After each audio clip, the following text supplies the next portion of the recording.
Assalamualaikum warahmatullahi wabarakatuh dan selamat datang di Asogi seri ke-131 Apa saja aku tanya Himpunan Onkologi Ginekologi Indonesia.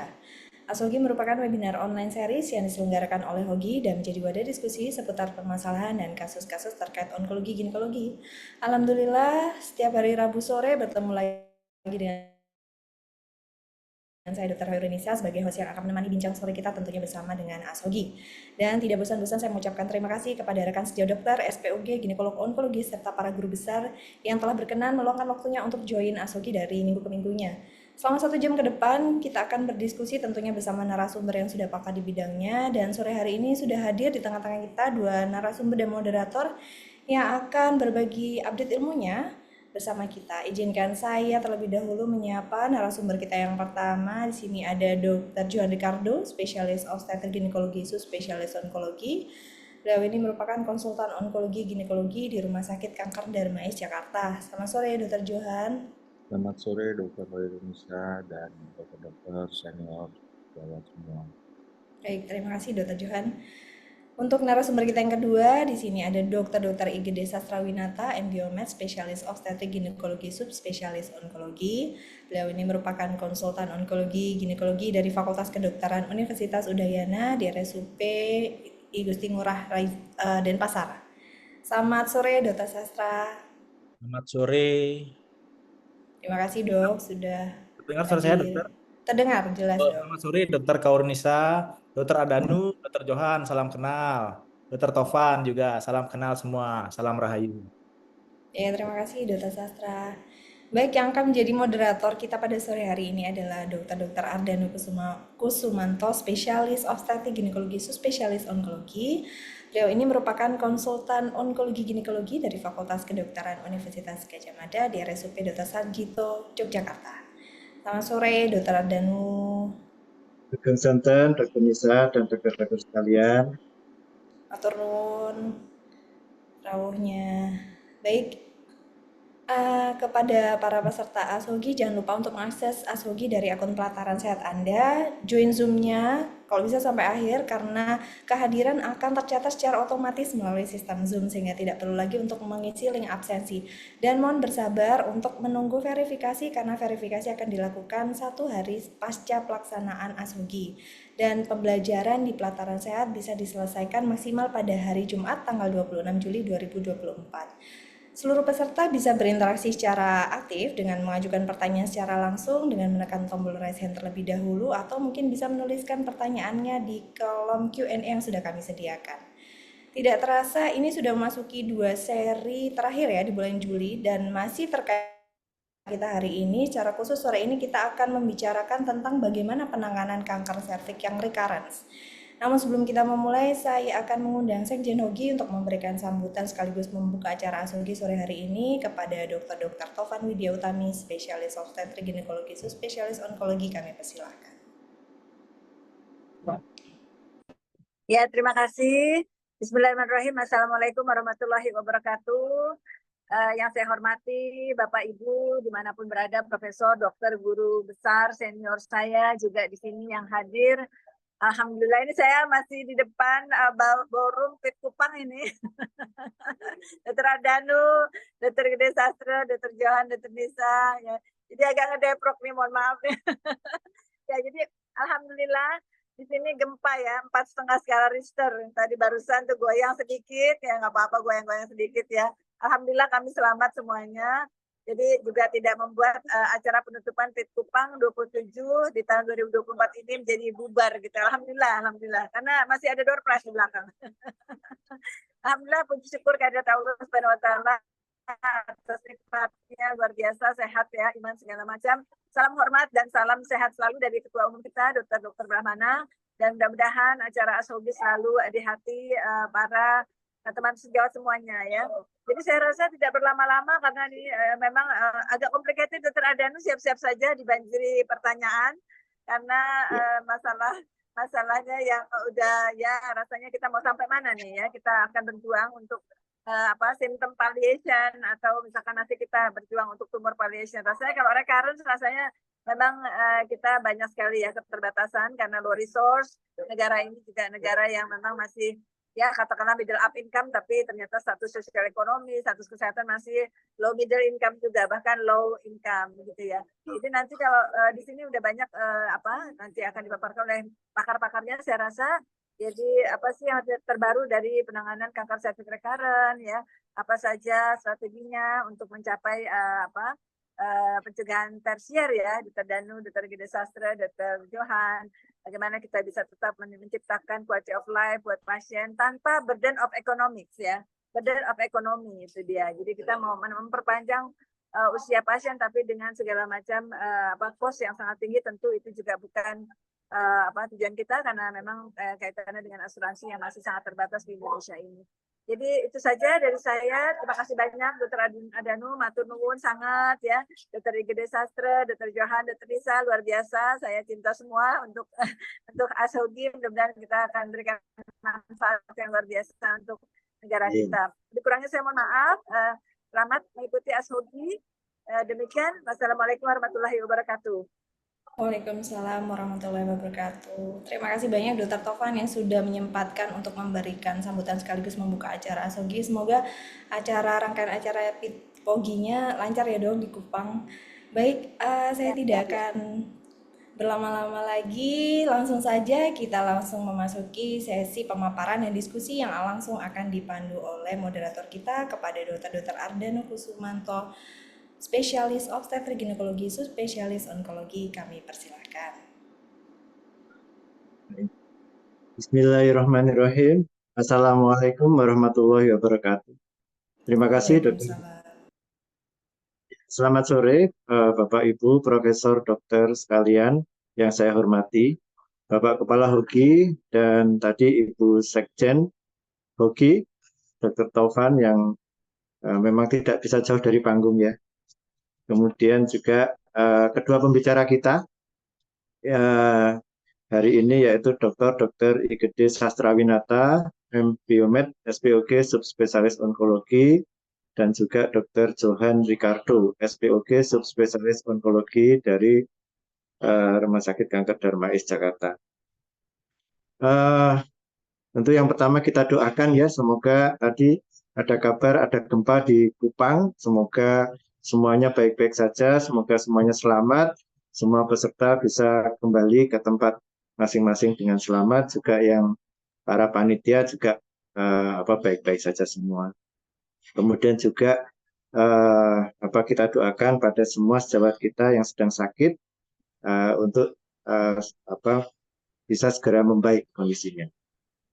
Alhamdulillah sore hari ini kita berkumpul bersama mengikuti ASHOGI seri 131 ya Dr. Nisa ya, mengenai penanganan kanker serviks recurrence ya. Jadi seperti kita ketahui terjadinya rekurensi dari kanker serviks ini selalu merupakan suatu kabar yang buruk dan mempunyai prognosis yang tidak baik ya. Jadi kanker serviks itu memang dari stadium awal maupun sampai stadium lanjut itu memang selalu mempunyai kecenderungan untuk rekuren ya. Dari stadium awal 1B itu sekitar 10%, stadium 4 itu 72%, kemudian ukuran serviks kalau kurang dari 2 cm itu rekurensinya kurang dari 2%, tetapi kalau ukurannya lebih dari 2 cm itu bisa sekitar 21% atau lebih. Bagian besar terjadi rekurensi itu dalam 18 sampai 24 bulan. Itu terjadi pada vaginal cuff, kemudian daerah pelvis, juga bisa distan atau sampai jauh. Nah, sore hari ini kita akan belajar dan mungkin refreshing mengenai apa yang bisa kita lakukan pada saat ini dengan tadi sudah disebut oleh Ibu Sekjen dengan apa yang kita punya apabila kita menghadapi pasien yang mengalami rekurensi. Saya persilahkan yang pertama mungkin Dr. Igede Sastrawinata, Master Biomed, SPOG, Subspesialis Onkologi untuk mulai memberikan pencerahan kepada kita. Monggo Dr. Sastrawinata, waktu dan layar kami persilahkan. Baik, terima kasih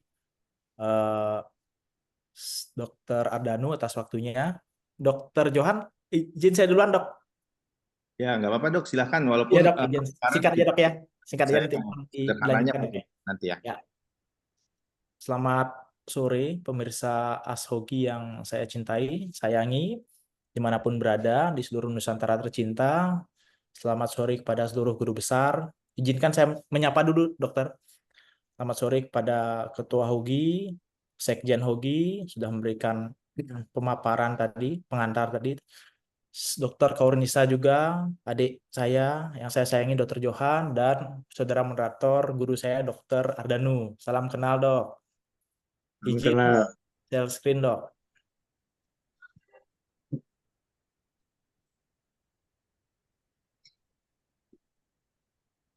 Sudah sampai dok slide-nya. ampun, tapi belum. Betul. Oh ya, Baik, izin Dokter Ardanu menyampaikan sedikit nanti diperdalam oleh adik saya Dokter Johan. Ya. Ya, jadi topik yang seperti disampaikan tadi, topik kali ini kita membahas tentang kanker serviks yang mengalami kekambuhan ya, kanker serviks recurrence. Jadi mungkin ini kali ketiga ya, Dokter Kaurinisa ya. Mungkin diralat atau tidak. Saya hafal sampai 6186131. Ya, itu mungkin angka yang menarik untuk recurrent ini. Saya tidak tahu kenapa. Mungkin angka togel mungkin, tidak tahu. Mungkin bisa dipasang malam ya. Oke ya, di slide-slide presentasi sebelumnya juga sudah sama ya. Jadi beberapa kali dipaparkan, mungkin Dr. Johan juga nanti memaparkan detail bahwa kekambuhan kanker serviks itu terjadinya memang agak tinggi di 2 tahun pertama ya, makanya pemantauannya setiap 3 sampai 4 bulan. Ya, saya coba pakai bahasa Indonesia aja karena kita orang Nusantara ya. Yang kedua, dikatakan juga bahwa angka kejadiannya, angka kekambuhannya sendiri meningkat seiring stadium gitu ya. Kita belum punya data-data itu terlalu detail, tapi saya ambil dari beberapa data-data yang orang lain punya, yaitu Vigo. Jadi semakin tinggi stadium yang ditemukan di awal, kekambuhannya pun semakin tinggi gitu ya. Dan yang paling penting, kita menemukan kekambuhan ini lebih awal ya. Bagaimana upaya-upaya teknikally kita menemukan kekambuhan ini lebih awal, maka tentunya treatment yang diberikan atau diagnostik dulu lebih awal, dan treatment yang diberikan akan lebih early, sehingga harapan hidup dan PFS-OS-nya lebih meningkat dibandingkan dengan apabila ditemukannya sudah relatif mengalami keparahan yang cukup tinggi ya. Ini beberapa penelitian yang ingin disampaikan, bukan data-datanya tetapi risk faktornya. Jadi ada beberapa penelitian di luar, di kita belum ada, kenapa kok bisa kanker serviks itu kambuh. Tadi sudah disampaikan di awal oleh suhu saya Dr. Ardanu ya. Jadi yang pertama, size tumor awal ya. Size tumor awal itu benar ada 2 cm, 3 cm, makin gede makin gampang kambuh gitu ya. Kemudian yang kedua, primary treatment. Treatment awal itu adekuat enggak? Kadang-kadang enggak adekuat juga gitu ya, terkait dengan fasilitas, komplain pasien gitu ya. Kemudian faktor pasien yang lain, pasiennya merokok, suka minum alkohol, lifestyle-nya tidak sehat, obesitas gitu ya. Itu juga mempengaruhi. Kemudian ada faktor yang di luar kuasa kita, yang kuasa yang maha kuasa, yaitu adalah genetik dan epigenetik faktor. Nah, ini yang masih menjadi diskusi ya di level medik ya. Itu yang mungkin nggak bisa kita jelaskan sampai saat ini. Di luar memang tipe histopatologi PA sendiri, jadi karakter si keganasan. Jadi tipenya apakah tipe biasa yaitu squamous, non squamous, atau tipe yang agak agresif, misalnya clear cell, adeno, atau glossy dan lain sebagainya. Nah, ini dia mungkin dijelaskan juga oleh Dr. Johan nanti ya, bahwa begitu kita menduga ada kanker serviks berulang, kita harus tentukan kira-kira berulangnya itu di daerah mana, rekarensinya di daerah mana. Apakah di daerah pelvic sentral, tengah-tengah bagian bawah panggul gitu ya, di lateral atau di luar pelvic gitu ya. Dan ini tentunya datang pasien dengan keluhan ya. Seringkali dengan keluhan pasien, misalnya keputihan, ada keluar discharge lah gitu bahasa kita, keputihan, kemudian ngeplek-ngeplek atau berhubungan keluar darah atau nyeri. Nah, itu dugaannya ada suatu kekambuhan di daerah panggul bagian tengah atau pelvic sentral, atau misalnya agak ke lateral kanan kiri gitu ya. Jadi nggak nyeri ya panggulnya ya, sciatic pain gitu ya. Kemudian ada bengkak di tungkai, kok makin tembem ya kakinya ya, kok telapak kakinya makin bengkak ya, paha makin bengkak. Itu salah satu sign dan simptom ada mungkin suatu rekarensi atau kekambuhan dari kanker serviks. Ya, ini skematik saja. Ini contoh-contoh, oh di sentral itu di daerah stam, misalnya pada pasien yang sudah dilakukan operasi. Oh, kemudian di lateral mulai dia ke daerah retro gitu ya. Kemudian paravaginal naik ke atas sedikit, kemudian di sekitarnya bahkan sampai ke daerah lateral bawah yang mengenai nervus. Nah, keluhan-keluhannya akan muncul terkait dengan tempat kekambuhan itu. Paling banyak kan di discharge di vagina, perdarahan, nyeri, gangguan perkencingan, gangguan per-BAB-an. Diagnostik. Jadi diagnostik tentunya diawali dengan adanya anamnesis keluhan-keluhan dari pasien ya. Seperti tadi ada keluhan keputihan, perdarahan, nyeri kencing, BAB nggak nyaman. Yang paling penting jangan lupa melakukan physical examination sederhana teman-teman. Jadi bagaimana teman-teman melakukan abdomen, palpasi, inspeksi inspekulo dan pemeriksaan dalam. Ya, di sana baru akan terlihat. Jadi jangan hanya berfokus ke ultrasonografi atau imaging yang lebih tinggi seperti yang disampaikan Ibu Sekjen. Jadi mulailah dengan low resources ya. Jadi tangan kita, mata kita, bahkan hidung kita juga mungkin, walaupun agak jauh ya. Hidung kita, mata kita, tangan kita, terutama perabaan itu penting sekali sebelum kita melakukan ultrasonografi, imaging paling standar yang kita miliki yang bisa kita lakukan langsung. Jadi tentunya akan teraba massa ya, baik pada vaginal valve maupun sampai ke dinding pelvik. Dan yang terpenting, nah, begitu ada kecurigaan massa, kalau bisa dibuktikan secara PA, jadi dilakukan biopsi. Atau kalau tidak bisa ya dilanjutkan dengan imaging yang lebih tinggi, standar USG dulu, kalau tidak bisa ya baru naik ke level-level tertingginya CT scan, MRI. Nah, sedikit prinsip nanti diperdalam oleh saudara saya Dr. Johan, pilihan terapi gitu ya, sangat tergantung dari penata laksanaan sebelumnya gitu ya. Ini penting, salah satu konsepnya. Misalnya sterektomi atau eksentrasi pelviks pada pasien yang telah mendapat radiasi sebelumnya, atau radiasi yang belum menerima radiasi sebelumnya, atau kemoterapi bagi sebelumnya telah menerima radiasi dan bukan kandidat operasi. Jadi konsepnya yang di kotak ini sih. Nah, ini saya sampaikan juga sedikit bahwa ada pilihan operasi mungkin ya pada kondisi-kondisi yang memang kekambuhannya di pelvic sentral tadi dan intervalnya lebih bebas, kekambuhannya cukup lama. Ada yang menyatakan di atas 2 tahun, di atas 3 tahun. Yang terpenting tadi size tumornya itu. Kalau bisa kurang dari 3 cm. Sehingga kemungkinan kita mengangkat si rekarensinya itu dengan mendapatkan batas tumor yang bebas atau margin free-nya cukup tinggi. Hanya hati-hati, jangan lupa komplain pasien serta morbiditas peri dan pasca operatif. Ya. Nah, kalau seandainya operasi itu berhasil dilakukan, maka harapan hidupnya cukup tinggi. Ada beberapa evidence, di kita sih belum ada datanya. Kemudian yang berikutnya lagi non operasi. Tadi misalnya ada radiasi, jadi sebelumnya belum dilakukan radiasi itu atau menolak operasi, maka pilihannya radiasi. Dan yang terakhir kemoterapi. Jadi berkutat di 3 itu saja. Operasi, kemoterapi, radiasi. Hanya saja untuk kemoterapi memang respons rate-nya tidak sebaik radiasi dan eksentrasi pelvik, khususnya pada pasien yang sebelumnya sudah dilakukan radiasi. Tentunya vaskuler yang atau aliran darah ke tumor recurrence itu akan berkurang. Jadi bagaimana obat kemoterapi bekerja di tempat itu yang menyebabkan respons rate-nya kurang bagus. Bagaimana pada kasus kekambuhannya di daerah lateral pelvic ya, memang pilihannya adalah kemoradiasi dengan angka hadapan hidup 5 tahunnya 6 sampai 77. Jadi range-nya cukup tinggi. Apabila hanya di vaginal atas, kombinasi ABRT dan brachytherapy dan nodal, cukup radiasi eksternal saja. Ini saya singkat-singkat saja. Yang terakhir pada pelvic sentral, eksentrasi pelvic lebih baik. Memang tidak semua tempat melakukan ini, tapi ini bisa menjadi pilihan yang termasuk dalam operatif kuratif. Dan yang terakhir paliatif kemoterapi juga bisa pada kasus-kasus yang memang unresectable kasus. Demikian juga pada kasus kambuhan para-aorta, walaupun kecil, yang memang harus dibuktikan dulu, teman-teman, benar nggak ada. Jadi setiap pembesaran kelenjar getah bening di para-aorta atau pelvic belum tentu juga kekambuhan. Kalau bisa dipastikan dulu dia suatu kekambuhan dengan histopia, kalau benar baru dilanjutkan dengan adjuvan kemoradiasi. Demikian juga pada kelenjar getah bening. Saya singkat saja dok ya, di Dr. Johan memperbanyak. Nah, sedikit tentang tambahan terapi pada manajemen kemoterapi kanker serviks recurrence. Memang beberapa penelitian yang terbaru sudah bermain di Bevacizumab ya. Ini yang mungkin belum nyampe di kita ya. Bevacizumab dan PDL1 ya, pembrolizumab dan bevacizumab yang notabene meningkatkan PFS-SS mencapai 1 sampai 1,5 bulan. Nah, ini dia. Jadi first line terapi yang dipilih adalah dari GOG 204 tahun 2009. Pilihannya adalah paclitaxel, ya, pacli dengan cisplatin. Kemudian di 2014 sudah bermain di bevacizumab, ya.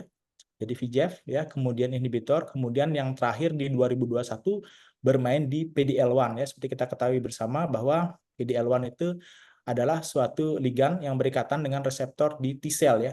Jadi itu yang diblok sehingga si sel tumornya dia tidak mampu menghentikan kerja daripada sel sitotoksik. Ini sudah bermain di apa namanya imunoterapi, ya, bermain di imunoterapi, ya.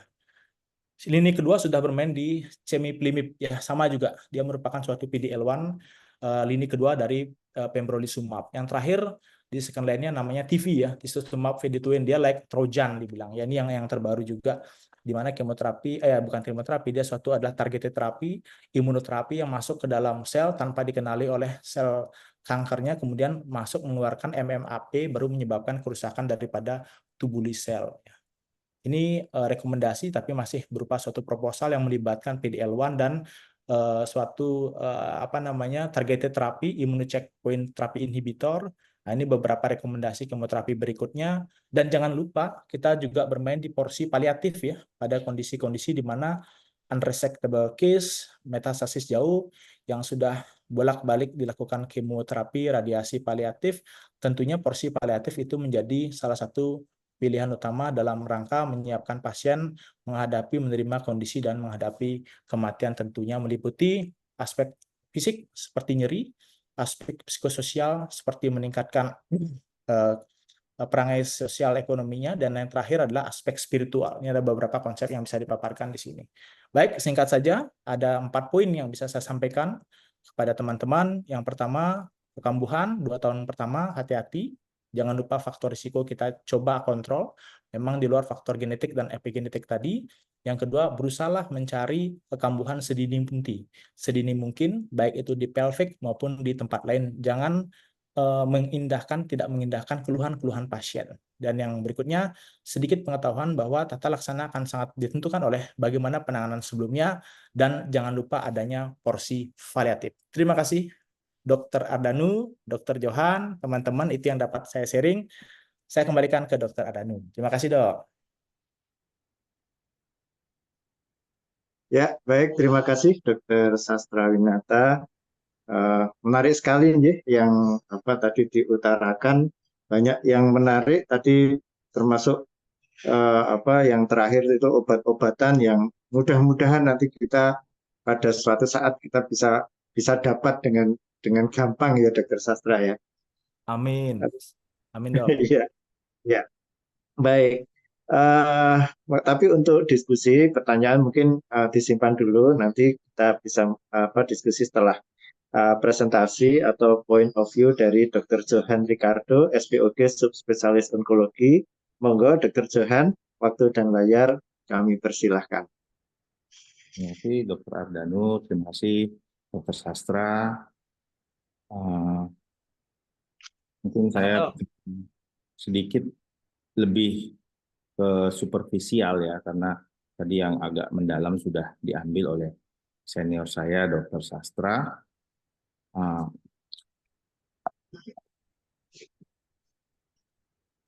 Jadi kalau kita bicara tentang recurrence itu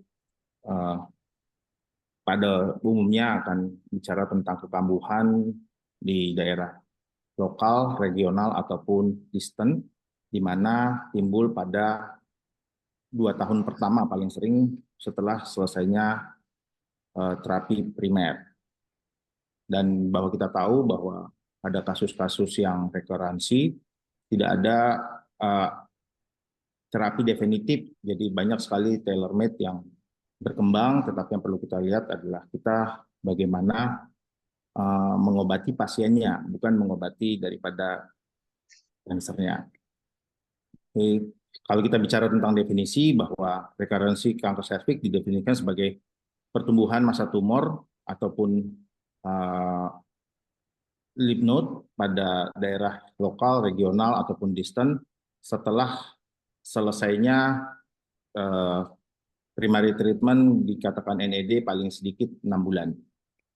Ya, dari situ kita tahu bahwa kemungkinannya site of recurrency-nya bisa berada di lokal atau central pelvic, regional yang melibatkan vaginal ataupun meta jauh melibatkan para aorta, limfadenopati ataupun di organ-organ yang jauh seperti hepar dan paru-paru.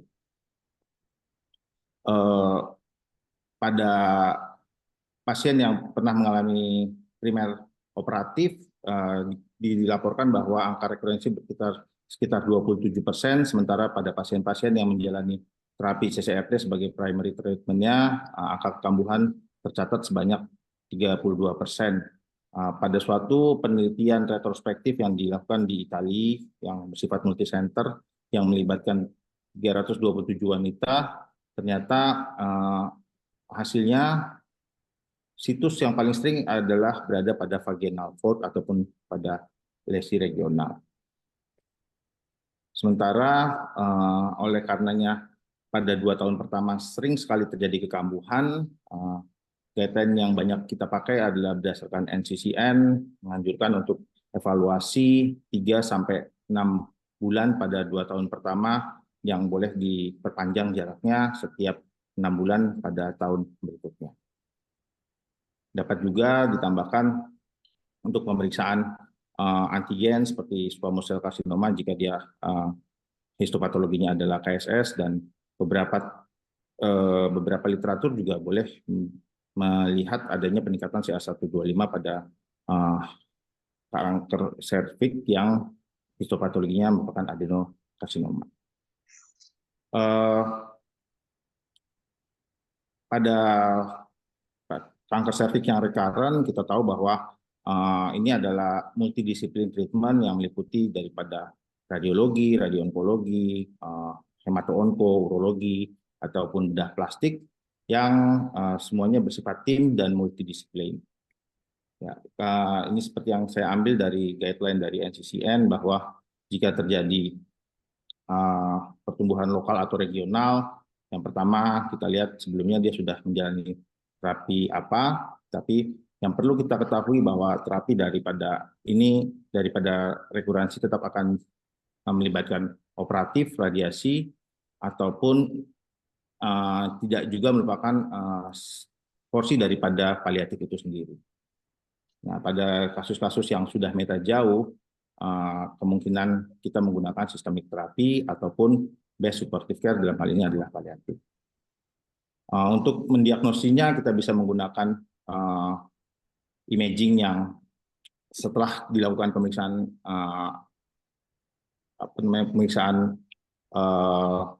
fisik diagnostik, kita bisa menggunakan misalnya imaging berupa CT scan di mana lesinya bisa dinilai dari lokal sebanyak 30-45% rekurensi terjadi pada central pelvic type. Kemudian untuk regional, penggunaan high resolution imaging dengan potongan sagital dan axial seta oblik juga merupakan modal yang ideal untuk melihat ada tidaknya keterlibatan terutama bladder dan rectum. Begitu juga untuk regional, kita tahu bahwa rectovaginal recurrency dilaporkan sebanyak 17,3% pada pasien yang menderita kanker serviks, dan yang paling jauh untuk melihat ada tidaknya workup pada limfadenopati, kita bisa menggunakan PET-CT, CT scan ataupun MRI, di mana yang lymph node bisa kita nilai dengan besarnya yang lebih dari 1 cm, bentuknya bulat dan irreguler, dan tepi serta adanya heterogenitas pada internal marginnya. Sementara untuk meta jauh pada organ lain, CT scan merupakan akurat modalitas yang dapat digunakan untuk melihat adanya extra pelvic metastasis.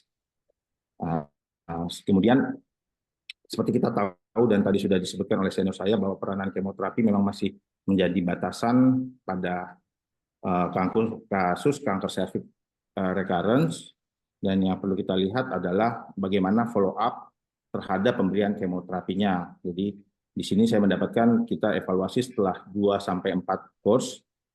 Biasanya kombinasi yang kita gunakan adalah carboplatin dan paclitaxel. Tapi kalau di kami sendiri biasanya kami akan evaluasi setelah pemberian 3 kali kemoterapi.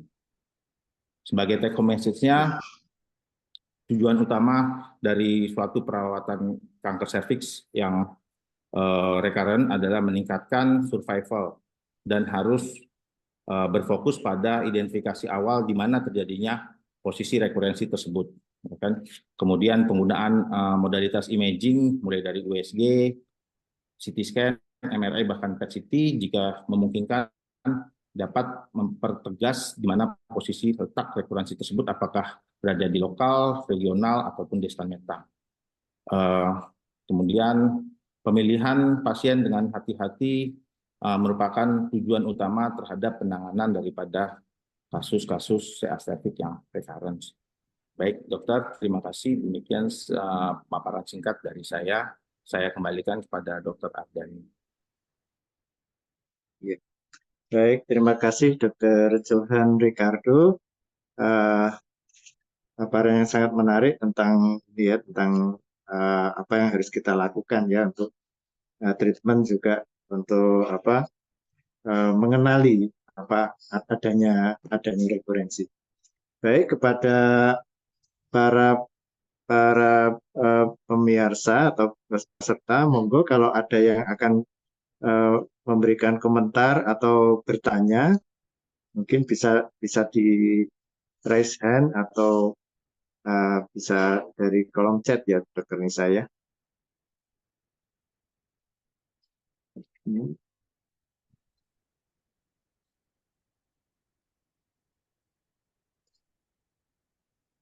Belum ada ya.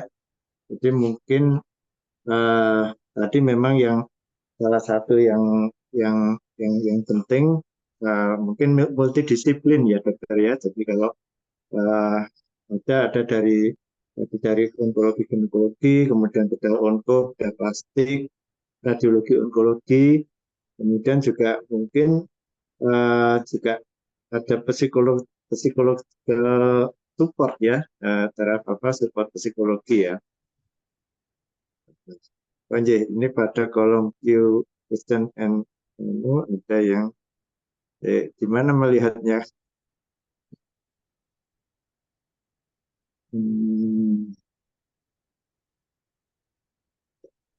Saya bantu bacakan ya dok ya. Ya. Ya, ini ada satu pertanyaan. Ini dari Dr. Inayatullah Rifai. Apakah hasil biopsi pada kasus rekurensi bisa berbeda dengan jenis CA yang awal yang sudah diobati? Oh ya, ini senior saya Dr. Inayatullah. Monggo, mungkin Dr. Sastrawinata dulu mungkin, monggo bisa dijawab. Baik, terima kasih Dokter Ardhanu, luar biasa ya pertanyaannya. Dokter email ya tadi ya, mohon maaf kalau nggak salah, benar ya? Dr. Inayatullah ya. Oh iya, Inayah. ya. Terima kasih dok. Jadi yang pertama, begitu kita berbicara suatu kekambuhan dari suatu kanker serviks, tentunya tipikal histopatologi yang muncul harusnya sama ya, karena tipikal misalnya adalah SCC gitu ya, SCC atau rathenizing non squamous atau squamous karsinoma, kemudian kambuhnya ya harusnya juga tipikalnya sama. Kalau berbeda, ada memang pernah beberapa kali saya menemukan kasus berbeda, perlu direview lagi entah yang saat ini atau yang sebelumnya yang direview gitu. Jadi seringkali di biopsi di histopatologi atau dokter patologi anatomi sebelumnya, misalnya di daerah, kemudian dilakukan operasi, tidak lagi di biopsi di tempat senter pusat rujukan, langsung dilakukan operatif, atau kemoradiasi langsung tanpa biopsi ulangan, kemudian begitu kekambuhan misalnya di lymph node di supracapicula atau di stump vagina tadi, di biopsi ulang gitu, ternyata berbeda. Berbeda ini apakah sebelumnya berbeda dengan yang ini, atau memang tipe sebelumnya bukan yang ini, itu yang perlu kita confirm. Jadi sangatlah perlu melakukan review histopatologi sebelumnya. Kalau seandainya dari review histopatologi itu dalam tanda kutip agak meragukan, mungkin kita bermain ke level yang lebih tinggi yaitu IHK. Itu biasanya sering digunakan sebagai salah satu parameter untuk menunjukkan apakah dia tipe adeno non non SCC atau SCC atau tipe yang clear cell dan lain sebagainya itu bisa digunakan. Tetapi secara umum kita review dulu. Mungkin itu dokter. Terima kasih dok. Ya, jadi memang yang penting memang terus harus kita review ya, kita pastikan lagi yang mana. Kemudian juga memang ada teori yang menyebutkan bahwa terapi yang kita berikan, kemoterapi ya, itu mungkin bisa menyebabkan tumbuhnya kanker lain. Ya, itu juga ada. Jadi memang harus kita eksplor, kita gali.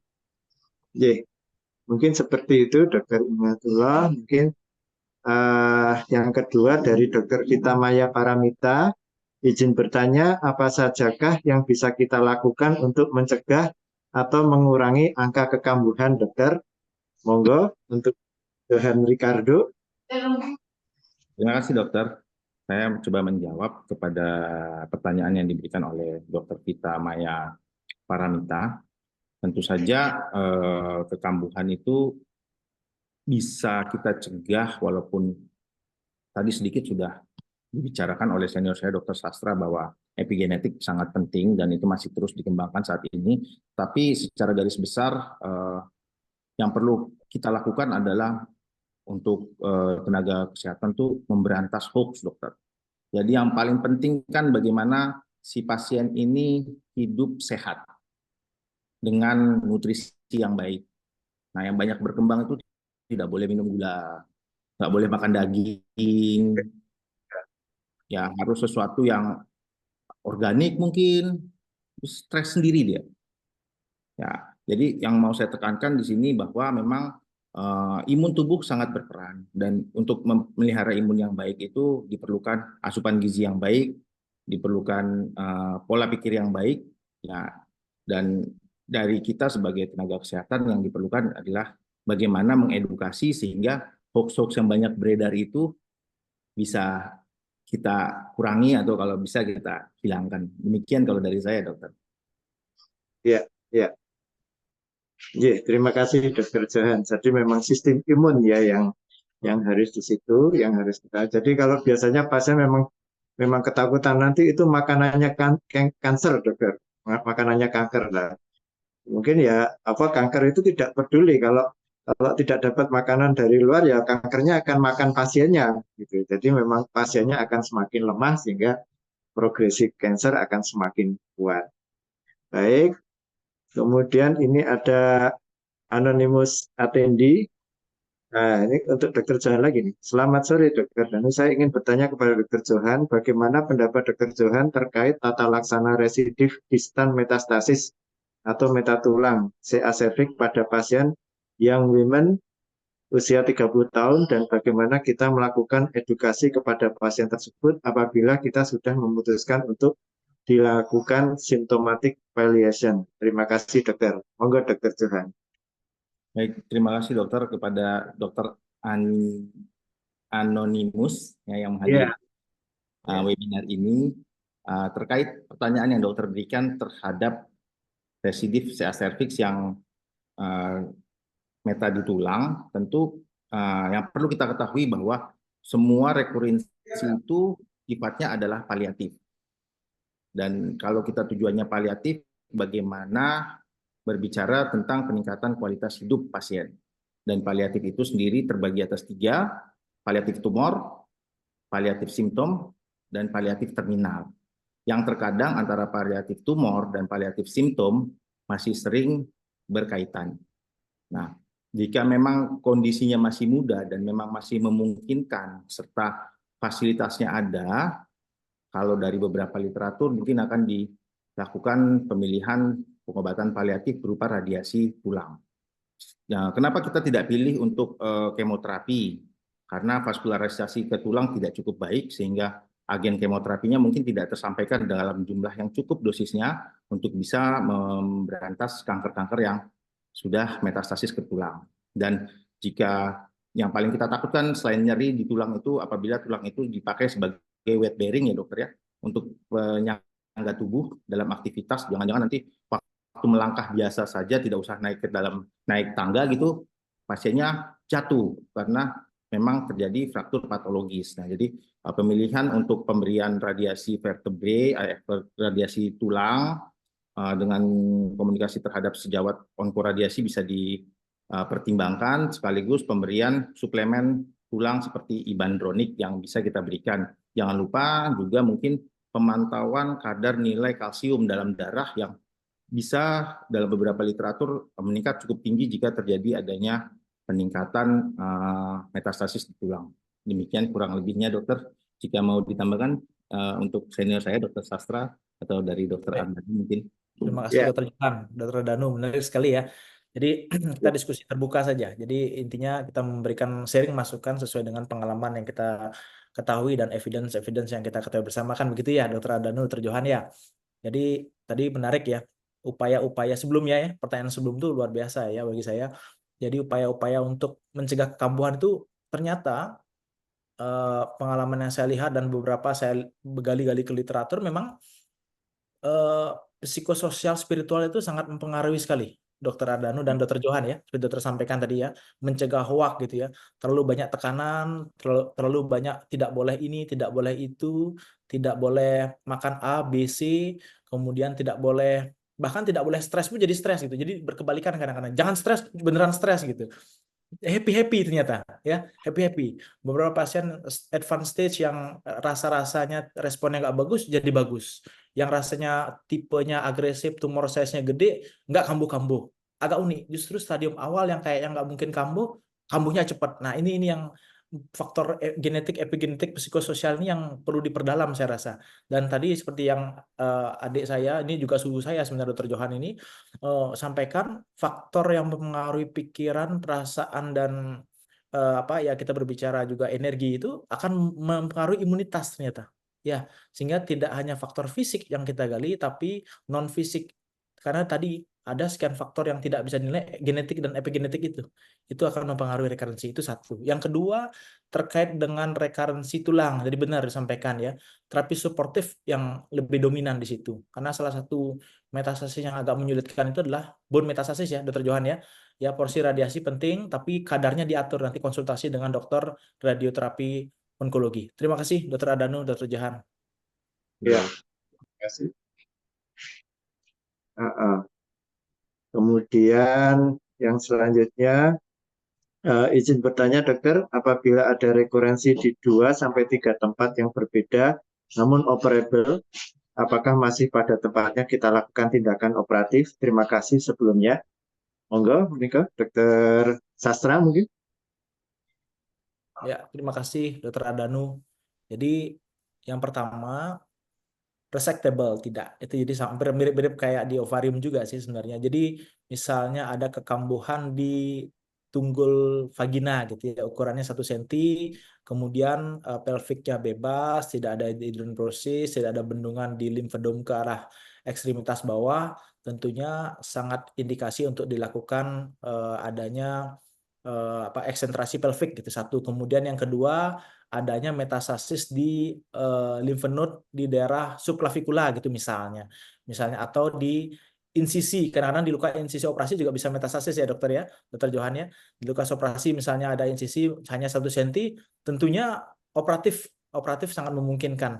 Jadi kalau bisa margin free yang kita peroleh tentunya akan seperti tadi rekarensi dan overall survival-nya akan jauh lebih baik apabila kita mampu mengangkat secara utuh dan margin free ya, walaupun di beberapa tempat asalkan resectable. Dan mungkin akan dipertimbangkan untuk tambahan adjuvan terapi ya, karena ada beberapa tempat yang sudah mengalami rekarensi. Terima kasih, mungkin itu. Silakan Dokter Johan. Oh ya, monggo dokter. Ya. Baik, terima kasih Dokter Sastra.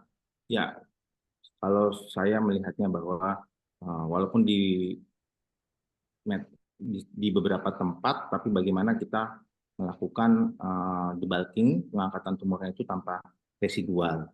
Tapi yang perlu kita ingat, jangan nanti misalnya kita mau eksentrasi di bawah, terus debulking KGB di leher, wah di bawah aja dia selamat atau kualitas hidupnya membaik karena morbiditasnya sangat tinggi, dan kita masih mau coba mengangkat yang atas, malah nanti kita lupa kalau yang mau kita selamatkan itu pasiennya, bukan egonya si operator dalam memberantas kankernya. Saya hanya menambahkan itu saja, Dok, tapi prinsipnya kita harus bertimbang risk and benefit, karena yang kita utamakan adalah benefit untuk pasiennya. Demikian dari saya, Dr. Ardanu dan Dr. Sastra.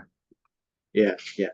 Jadi memang prinsip pembedahan dari cancer itu kan memang tujuannya adalah R0 ya. Jadi yang adekuat adalah supaya tidak ada terjadi fase residu. Tapi yang memang harus ada faktor-faktor yang harus sebagai pertimbangan tambahan. Kemudian ini dari guru kita ini, Dr. Sastra dan Dr. Johan. Ini untuk Dr. Johan, apakah konsep tata laksana kasus rekuren bisa dianggap sebagai tata laksana paliatif? Ya, monggo. Terima kasih, Dr. Ardanu. Saya izin coba menjawab terkait pertanyaan yang dilontarkan oleh guru kami, Dr. Kartiwa. Selamat sore, dokter yang sedang melihat acara webinar. Ya, tadi saya sudah sebutkan di awal bahwa kalau kita bicara tentang rekurensi, berarti kita akan bicara tentang kasus setting yang paliatif. Tergantung dari kita meletakkan paliatif yang bagaimana. Apakah paliatif tumor, apakah paliatif simptom, atau karena kondisinya memang tidak memungkinkan untuk diapa-apakan lagi, ya kita beralih menjadi paliatif terminal. Contoh misalnya kita bicara tentang paliatif tumor, mungkin kita masih bicara tentang bagaimana mau kita operasi, kita masih berbicara tentang angka kelangsungan hidupnya. Di samping kita berbicara kualitas hidupnya, kita bicara tentang angka kelangsungan hidupnya juga. Nah, itu berbeda dengan kalau kita hanya berbicara tentang simptom paliatif, yang kita hanya berbicara tentang bagaimana kualitas hidupnya, sisa hidupnya berkualitas. Dan kalau kita bicara tentang paliatif terminal, kita berbicara tentang bagaimana di masa-masa akhir hidupnya dia tidak lagi merasakan beban yang sangat berat, berada di tengah keluarga dan nyerinya tidak bisa terkontrol dengan baik.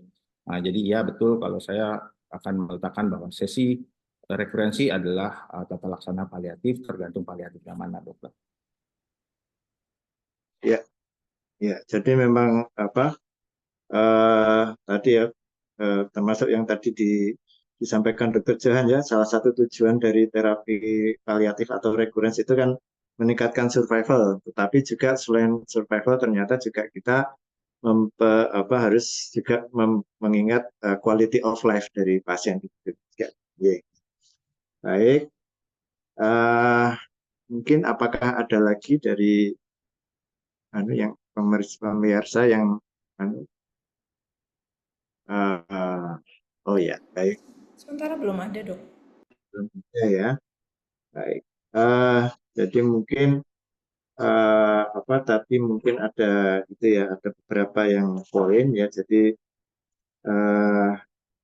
kekambuhan itu untuk CA cervix itu antara 15 sampai 61% itu pada 2 tahun pertama. Kemudian bagaimana kita bisa mendeteksi sedini mungkin kekambuhan, kemudian juga tata laksana jika terjadi sebuah kekambuhan, kemudian juga mempertimbangkan pemberian terapi paliatif, kemudian juga tadi tujuan terapi rekuren itu meningkatkan survival, juga tidak meninggalkan bagaimana kita mempertahankan quality of life-nya. Kemudian juga salah satu yang dapat kita lakukan untuk memonitor rekurensi itu bisa dengan follow up yang reguler, kemudian juga melakukan sitologi, bisa pap smear atau dengan biopsi kalau perlu, kemudian juga pemeriksaan pelvis, kemudian imaging, ada blood test mungkin juga bisa dilakukan ya, kemudian ada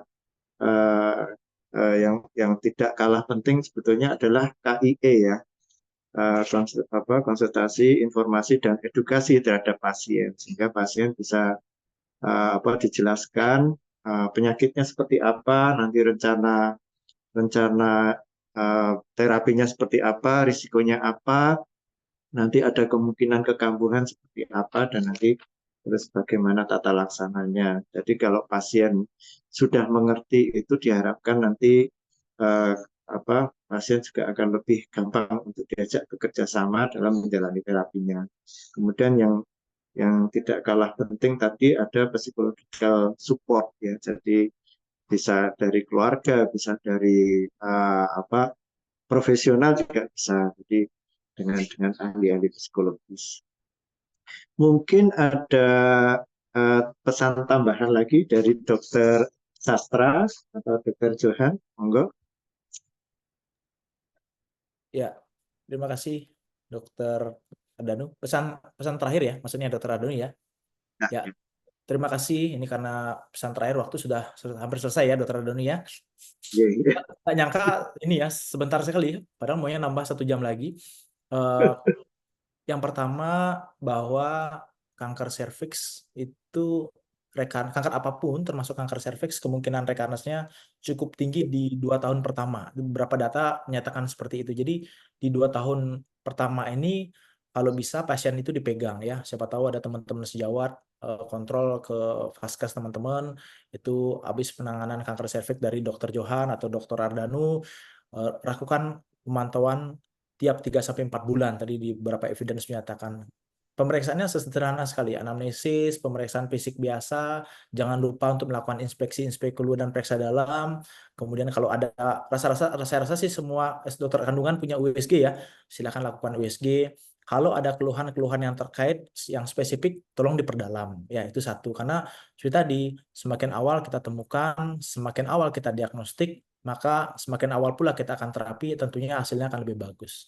Yang kedua, jangan lupa, begitu kanker serviks apapun, entah stadium awal, tengah-tengah, atau bahkan recurrent sekalipun, jangan lupa melupakan porsi paliatif, seperti yang Dokter Johan sampaikan. Ya, porsi paliatif ini simple tapi sangat menentukan sekali, yang menentukan rekarensi, menentukan kesiapan pasien untuk menghadapi kekambuhan nantinya, dan bahkan pada paliatif yang terminal, dia siap menghadapi kematian nantinya. Terima kasih Dokter Ardanu, Dokter Johan, luar biasa.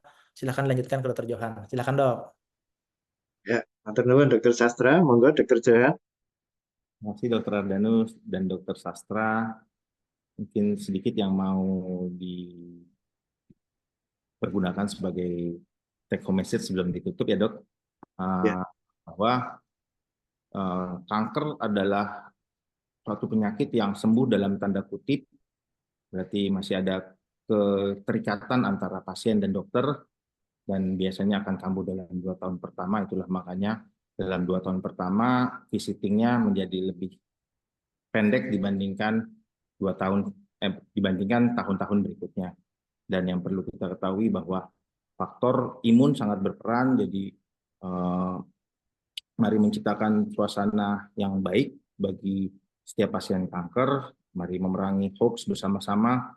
Yang paling sering adalah tidak boleh makan gula dan tidak boleh makan daging. Nah, padahal itu sangat penting ya, protein, terutama untuk pembentukan sel darah, dan siapa tahu masih mau ngeteh atau mau ngopi, jadi nanti hidup menjadi kurang manis rasanya. Demikian saya, Dok. Baik, terima kasih Dokter Johan.